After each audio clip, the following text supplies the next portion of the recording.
10 years ago. It's always had the tear in the front. We put a piece of wood in it so it would actually not fall through. And it's time. Let's get to it. I've got a nice upholstery fabric, left and right scissors, glasses. Chris got me a staple gun specifically for this, and staples. I've got his air compressor in here, and I also have this little tool. The plan is, I've never done this before, but the plan is to take these off and use this pieces of fabric as the pattern for the new one.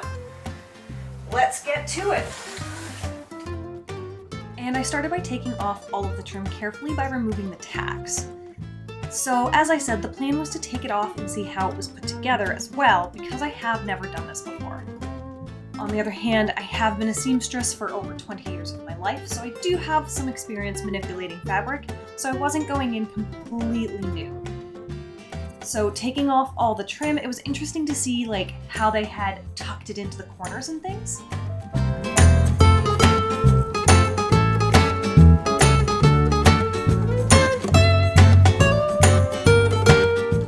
And then it was time to start removing the actual fabric. Now, taking out all the staples carefully was so time-consuming, but I did learn a lot about how this was assembled together. Now, initially, they just used the raw edge of the fabric and stapled that in. Personally, I don't like that. I prefer my fabric not to fray, first of all. And it just looks cleaner to me if it's a folded edge, and that way you don't have bits flying around. So I had made that decision as I worked on it. I also discovered that on the outside of the arm, where there was a seam, they had put cardboard underneath to get a nice crisp edge. So I made a note of that and made sure to steal a cereal box from the house for when it was recovering time. I also did draw on the pattern pieces directly with a permanent marker as to what they were. For example, the side outside, the side inside, that sort of thing. Because once you take all the pieces off the couch, it gets very confusing. In any case, I had a podcast going and just kind of chilled out. It was really therapeutic to take all the staples out one by one, and I enjoyed it.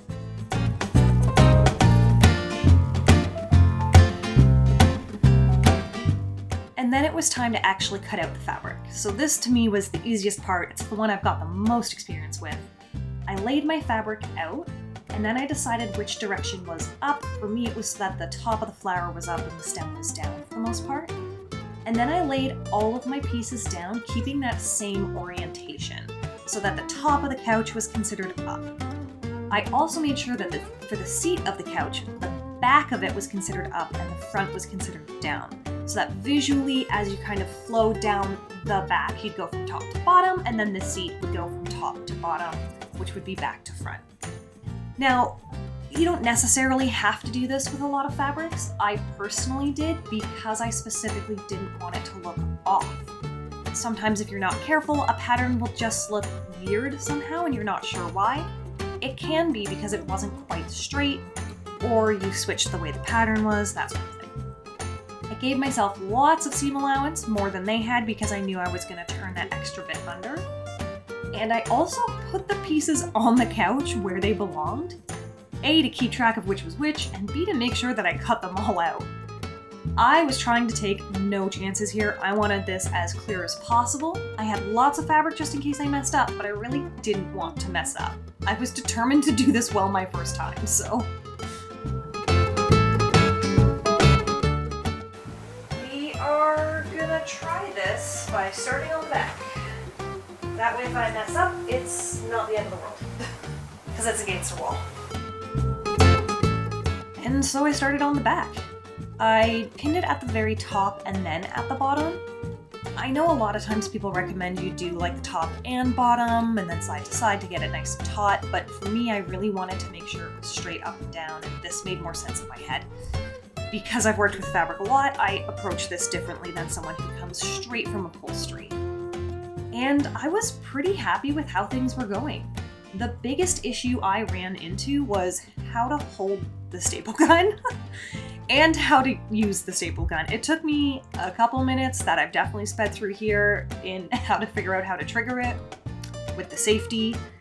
And I think I've used a manual staple gun a handful of times in my life before this. This was like a little mini one, so it wasn't too bad. And I also kept a hammer nearby. Occasionally, I couldn't quite get the right angle, so the staple would only go partway in. So I came back with a hammer in quite a few spots and just hammered it flat.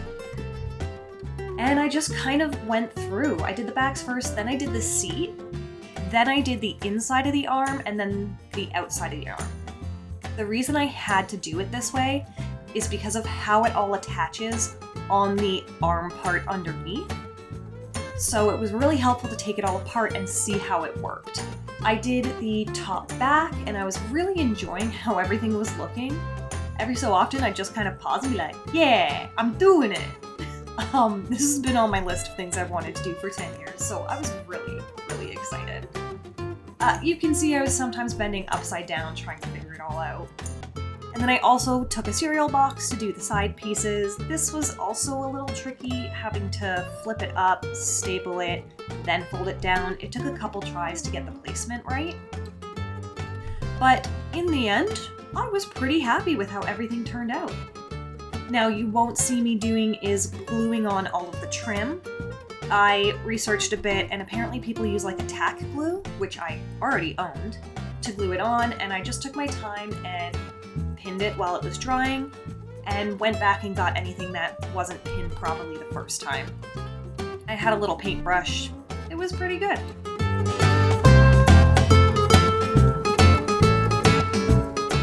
And a reminder, this is where we started.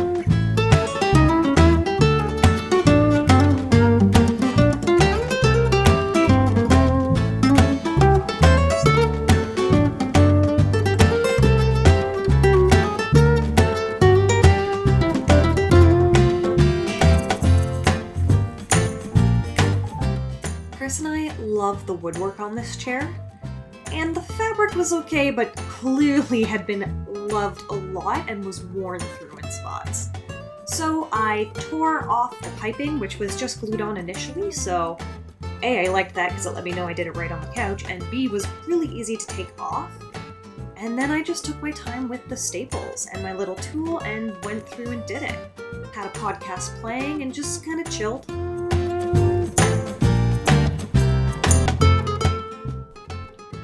Chris and I bought this fabric about 8 years ago because we really liked it and it was the vibe that we wanted for this chair. That was before we moved even. But I kept putting off the recovering because I was so worried because this fabric is very directional and very patterned, so you have to be careful about the placement of the pattern. You can see here that I was chalking it out. I mixed up one and had to shift it because I didn't like where it landed. And I really took my time to make sure that each piece had the part that I wanted in the very center. I also added all my seam allowance because, like the couch, they just had the raw edge of the fabric under the piping. And I knew this fabric was going to fray because it's like a damask. So yeah, I took my time placing my pieces out, making sure they were symmetrical for the two sides of the arms, and just went for it. I've been putting it off for years, and it ended up taking less time to cut it out than I had thought, and I was worried about it for nothing.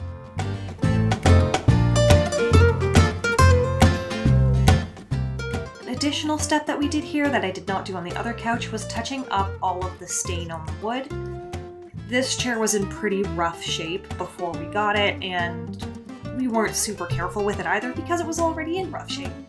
So I just used a little stain addition and wiped it all the excess off, and it worked really nicely. It's a very subtle touch, but it made a huge difference in person. and then it was time to attach the fabric. I started with the front because every single piece had a huge pattern to try and lay correctly, so there was no easier place to start. I did the top and bottom first to make sure it was laying where I wanted, just at the very center, and then did the sides, and then went back and finished off the top. And once again, I folded it under so that I didn't have a raw edge and it wasn't fraying under the trim. Then I did the seat to make sure that that was sitting properly. Then I did the armrests, and very last I did the back. Now, is it perfect? No. But it's pretty good, especially considering this is my first time ever doing an upholstery with a pattern, and my second time ever doing upholstery, period. I'm very happy with it. It does not need to be redone, and I can look at it every day and still really enjoy it.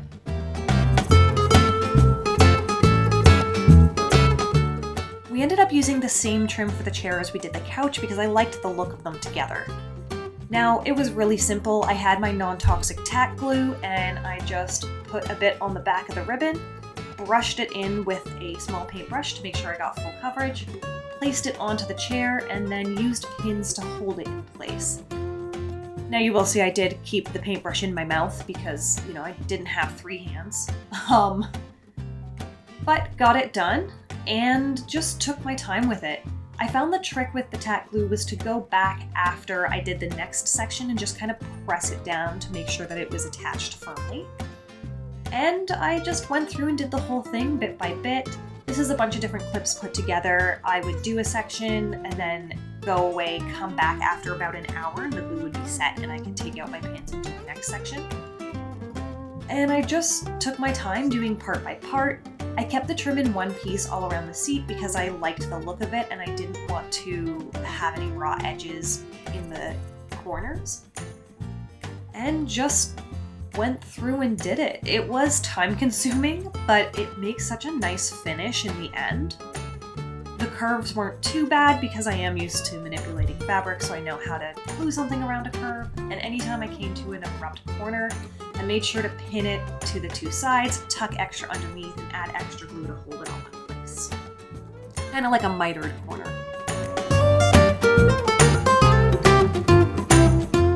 I think the trim just does a really nice job of visually finishing off the chair. And a reminder that this is where we started.